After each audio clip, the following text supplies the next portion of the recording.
हाय, आज आमचा पहिला ब्लॉग आहे आणि माझा मित्र आहे. एक खास आहे की आज त्याची गाडी 2 लाख किलोमीटर जी आहे ती कंप्लीट केली आहे त्या गाडीने. सो एक्साइटिंग आहे ब्लॉग बनवायला. जबरदस्त एकदम. आज आपण ह्या गाडीबद्दल बघणार आहोत. मी याचे काही कॅन्डिड शॉट्स काढलेत. वोल्क्सवॅगन वेंटो आहे आणि आता 2025 चालू आहे आणि तुझी गाडी कधीची 2011चं मॉडेल. 11चं मॉडेल आहे. ऑल ओव्हर सगळं आम्ही कव्हरअप केलं या गाडीबद्दल. फक्त आता काही गाडीबद्दल जे आहे ते प्रत्येकांना एक उत्सुकता असेल की 2011 मध्ये ही वेंटो एवढी काय देत होती. सो आता आपण सगळं त्या जाणून घेणार आहोत या गाडीमध्ये काय काय फीचर्स आहेत. ऑटो हेडलाइट स्विच आहे आपल्याकडे. ठीक आहे, ऑटो हेडलाइटचं सेन्सर तिथं समोर लावलेलं आहे. हे आफ्टर मार्केट आपण लावलेलं आहे. त्यानंतर मिरर ऍडजस्टमेंट वाला स्विच इथे आहे. लॉक अनलॉक वाला स्विच फीचर आहे. त्यानंतर विंडोचे चारही पॉवर विंडोज आपण 1 क्लिक मध्ये ऑपरेट करू शकतो आणि लॉक वाला पण आहे. त्यानंतर स्टेअरिंग टेलिस्कोपिक स्टेअरिंग आहे. हे आपण आपल्या हिशोबाने ऍडजस्ट करू शकतो. ठीक आहे. त्यानंतर हेडलाइटचे कंट्रोल्स ते इथे दिलेले आहेत. स्टेअरिंग कंट्रोल्स इथे दिलेले आहेत. हे आपण डायरेक्टली म्यूट करू शकतो. तो वाला feature volume up and down call वाला दिलेला आहे आणि हाय बीम लो बीम साठी इथे दिलेला आहे आणि वायपरशी इथे दिलेले आहेत. ठीक आहे. एसी कंट्रोल दिलेले आहेत. ऑटो वाला फीचर आहे. ऑटो क्लायमेट कंट्रोल हे त्यावेळेस आपल्याला दिलेलं आहे. ते आत्ता नवीन गाड्यांमध्ये येतं. एसी इव्हेंट्स आहेत. कोपऱ्याला लेफ्टला एक आहे आणि राईटला एक आहे. हे ऍडजस्टेबल आहेत. आपण फ्लो ऍडजस्ट करू शकतो. ठीक आहे. लेवल डायरेक्शन ऍडजस्ट करू शकतो. पार्किंग लाईट आहे. डिफॉगर आहे. रिअर डिफॉगर हा वाला आहे आणि फ्रंट डिफॉगर इथे आहे. ऑटो एसी कंट्रोल्स आहेत. Climate control auto climate control system याच्यामध्ये दिलेलं आहे. हे फॅन स्पीड इन्क्रीज करण्यासाठी, हे टेम्परेचर इन्क्रीज अँड डिक्रीज करण्यासाठी. त्यानंतर आतल्या आत हवा फिरण्यासाठी हे वाला फीचर आहे. हे वाला फीचर खाली लेग्सला हवा लागण्यासाठी आहे. हे फ्रंटसाठी आहे आणि हे मॅक्स. ठीक आहे. इन्फोटेनमेंट सिस्टम आहे. लॉक अनलॉक वाला स्विच आहे आणि चारही पॉवर विंडोचे एक कॉमन स्विच आहे इथे आपल्याला. कार्डी K4 ची ही अँबियंट लाईट लावलेली आहे आपण. रिअर एसी विंड्स दिलेत. कप होल्डर दिलेला आहे. फ्रंट आर्मरेस्ट आहे विथ स्टोरेज आहे त्याच्यामध्ये आणि बॅक आर्मरेस्ट आहे. 1 click window up and down वाले सिस्टम आहे. ती खूप छान आहे. 1 क्लिक केलं तर ओपन होते आणि 1 क्लिक केलं तर बंद होते आणि आपल्याला नॉर्मली थोडीशी पाहिजे आपण आपल्या हिशोबाने ऍडजस्ट पण करता येतो. ठीक आहे. हे त्यावेळेसच्या मॉडेलला दिलं होतं 2011च्या मॉडेलला. आता आपण काही गप्पा गोष्टी करणार आहोत माझ्या मित्रासोबत की त्यांनी गाडी, आम्हाला माहिती होतं की याच्याकडे गाडी आहे. आम्ही या गाडीमधनं खूप फिरलोय, मस्ती केली आहे आणि तो गाडी बऱ्याच लांब लांब ठिकाणी घेऊन गेलाय. सुरुवातीला जेव्हा गाडी घ्यायला गेलेलो तेव्हा ऍक्च्युली आमचा काही प्लॅन नव्हता गाडी घ्यायचा. जेव्हा लॉन्च झाली तेव्हा माझे मामा त्यांनी ही गाडी पहिलं बघितली होती. तेव्हा लॉन्च झाली होती व्हाईट कलर मध्ये सेम मॉडेल वेंटो. ती 60-70,000 किलोमीटर रनिंग होती. ओके, मग तुझ्या हातात येण्याआधी कधी खोटं बोलून मी गाडी घेऊन पडल्यात, भरपूर शेअर पडल्यात. गाडी द्यायची नाही मला. ऍक्च्युली पॅशन होता की मला गाडी चालवायची.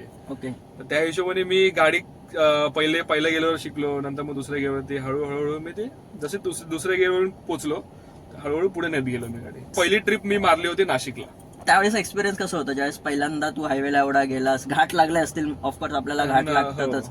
सो मग त्यावेळेस ड्रायव्हिंग एक्सपिरियन्स तुझा काय होतं? त्यावेळेस ड्रायव्हिंग एक्सपिरियन्स म्हणजे एकतर आपला जवानीचा जोश होता.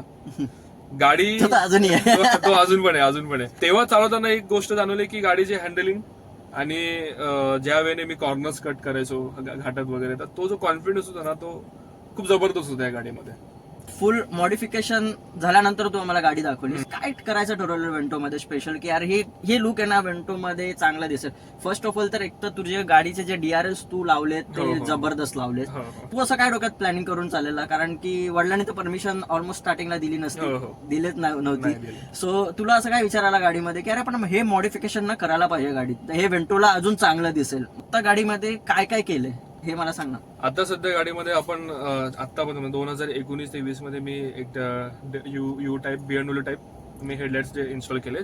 तर त्यामध्ये एकतर पहिलं हे होतं की ऑलमोस्ट 4 प्रोजेक्ट हेडलाइट्स मला भेटले त्यामध्ये. 4 म्हणजे जी रेंज मला पाहिजे होती रात्रीच्या वेळेस ती रेंज मला त्यामध्ये भेटली ऑलमोस्ट. त्यानंतर मी ऑटो हेडलाइट स्विच टाकलं, अँबियंट लाईट टाकले, जसे मी एम स्टाईल मिरर टाकलेत, परत फ्रंट बंपर स्प्लिटर टाकलेत, रिअर स्पॉइलर टाकले, शार्क विंग टाकले, ओके. काहीतरी वेगळी दिसली पाहिजे. 4 मध्ये आणि हा. उठून दिसते ऍक्च्युली हा. गाडी. कुशनिंग अजून तशीच आहे. गाडी आपली जेव्हा आपण रोडवर जे आपण ड्रायव्हिंग करतो अजूनही असं खड्ड्यामध्ये गेली तरी असं आवाज येत नाही सस्पेन्शनचा किंवा नाही. काहीच येत नाही.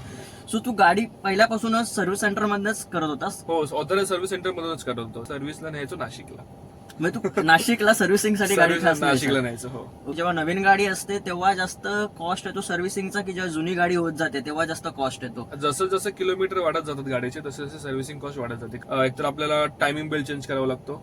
ओके. ते 1,00,000 किलोमीटर मध्ये प्रत्येक गाडीचा आपल्याला चेंज करावाच लागतो. त्या हिशोबाने मी टायमिंग बेल्ट चेंज केलं. त्यानंतर बरेच माझे काही काही गोष्टी निघाले. वॉटर पंप खराब झाला होता, मी वॉटर पंप टाकलं. त्यानंतर इंजेक्टर म्हणजे 2 इंजेक्टर गेले होते. एक इंजेक्टरची कॉस्ट मला 24,000 पडली. 2 इंजेक्टर मला बदलावे लागले. त्यानंतर गॅस किटचं बरेच काय काही इश्यू झाले, गॅस किटचे इश्यू झाले, तेही मला बदलायला लागले. पण ऑलमोस्ट हे जे छोटे छोटे गोष्टी जे मला प्रत्येक 15,000 30,000 किलोमीटर नंतर येत गेले, एक एक गोष्टी मोठे मोठे जे पार्ट्स मेन पार्ट्स आहेत ते मला चेंज करायला लागले. तर त्याची कॉस्ट अराउंड मला कधी पूर्ण ओव्हरऑल इन्क्लुडिंग सर्व्हिस मला कधी 30,000 40,000 55,000 ह्या रेंजमध्ये जात गेली. सो आता तू किती महिन्यांनी सर्व्हिसिंग करतोस? आता 14 वर्ष तर झाली गाडीला. हो. सो तुला आता किती किलोमीटरला तू सर्व्हिसिंग करतोस आणि तुला कॉस्ट काय पडते या गाडीची सर्व्हिसिंग? आता तू तर ऑथोराइज मधनं हो, करतो. हो. सुरुवातला फक्त सर्व्हिसिंग मध्ये आपण जे नॉर्मल ब्रेक पॅड्स असतात, ऑइल चेंज असतो, एअर फिल्टर, एसी फिल्टर हे जे चेंज करायचे जे आहेत, जे रेग्युलर पार्ट्स आहेत सर्व्हिसिंगचे, ते आपल्याला अराउंड 11,000 पर्यंत मला जातं. बट काय ना काहीतरी छोट्या छोट्या गोष्टी खराब होत राहतात निघत गाडीमध्ये. असतात. निघत पण आफ्टर आता राहतात. 2 लाख किलोमीटर झालेत आणि आज आम्ही त्याची पार्टी पण करणार आहोत की हो. सक्सेसफुल 2 लाख किलोमीटर ह्या गाडीने केले आणि ती प्रत्येक कानाकोपऱ्यात गेली आहे. मला वाटतं गुजरात बॉर्डरला पण ही गाडी नेलेली आहे. हो, हो. गुजरातला जाऊन आलोय. स्पेसिफिकेशन काय आहे की 2011चा मॉडेल आहे, लॉन्चिंग मॉडेल आहे आणि ही ह्याच्यामध्ये 2 व्हेरियंट येतात, 3 व्हेरियंट येतात. 1.6 हा जो व्हेरियंट आहे 1.6 TDI टर्बो डिझेल इंजिन आहे आणि 4 सिलेंडर इंजिन आहे आणि हायलाईन मॉडेल आहे. ह्याच्यामध्ये हायलाईन, कम्फर्ट लाईन आणि ट्रेड लाईन मॉडेल येतात. सो आपला जो आहे सगळ्यात टॉप मॉडेल आहे हायलाईन मॉडेल 1.6 TDI. सो ह्याच्यामध्ये ऑलमोस्ट 1.6 लिटरचे डिझेल इंजिन आहे आणि 108 न्यूटन मीटर टॉर्क आहे. बूट स्पेस आपलं 450 लिटरचं आहे. बाकी टेलिस्कोपिक स्टेअरिंग व्हील आहे, 2 हे आहेत एअर बॅग्स आहेत. त्यानंतर पार्किंग सेन्सर्स आहेत, रिव्हर्स सेन्सर्स आहेत. मग हे गाडीला तुला जेव्हा तू 2011 ला गाडी घेतली हा. तेव्हा इनबिल्ड हे तुला सगळं मिळालेलं? हे त्यावेळेस हे आत्ताच्या गाडीमध्ये हे सगळे मॅन्डेटरी केलं आहे. जे हे त्यावेळेस मला 2011 मध्ये हे मला सगळे फीचर्स भेटले. जस्ट आता हे 1.6 लिटर डिझेल इंजिन काही येत नाही. त्यावेळेस मला 1.6 लिटर डिझेल इंजिन भेटलं. त्यानंतर ऑटो 1 क्लिक विंडोज जे आता फक्त ड्रायव्हर साईडला येतात ते त्यावेळेस मला 4 विंडोला आले. 2011 ला ही गाडी जेव्हा लॉन्च झाली तेव्हा बाकी गाड्यांपेक्षा ह्या गाडीमध्ये खूप खास होतं. हो, म्हणजे ह्या आता आणि त्यावेळेस ती तुला गाडी कितीला पडली? त्यावेळेस मला ही गाडी 11 लाखाला पडली. म्हणजे ऑन रोड सगळं RTO रजिस्ट्रेशन सगळं 11 लाखाला पडली. 14 वर्ष गाडी चालवली. पण असं कधी मनात विचार नाही आला की आपण दुसरी गाडी घ्यावी किंवा घरच्यांनी कधी असा विचार नाही केला की यार आता गाडी आता खूप जुनी झाली? बरंच झालं कारण की ऑलमोस्ट आता इतके वर्ष झाल्यानंतर आणि ऑलमोस्ट 2 लाख किलोमीटर झालेली गाडी, तर खर्च खूप काढायला लागले ऍक्च्युली. कधी 40,000 50,000 किंवा सस्पेन्शनचे प्रॉब्लेम्स आले, ते पुन्हा चेंज करायचं, असं दर 3-3 महिन्याने आम्हाला ऍक्च्युली खर्च वाढत गेला. तर ऍक्च्युली ज्या वेळेने गाडी जितकी जुनी झाली. बट आम्ही बरेच गाड्या ट्राय केल्या, पण तरी घुमून फिरून आम्ही परत फोक्सवॅगनकडेच जातोय, परत वेंटोकडेच जातोय. अजून पण त्या गाडीमध्ये बसल्यानंतर असं वाटतं की ठीक आहे हा छान वाटतंय, मग परत ह्या गाडीमध्ये बसलं की ठीक आहे हेच आपलं वारी आहे. कशी वाटली ही व्हिडिओ कमेंट्स मध्ये नक्की सांगा. तर मित्र साई प्रसाद ह्याचा पहिलाच व्लॉग आहे. सबस्क्राईब करा आपल्या नवीन चॅनलला. येस.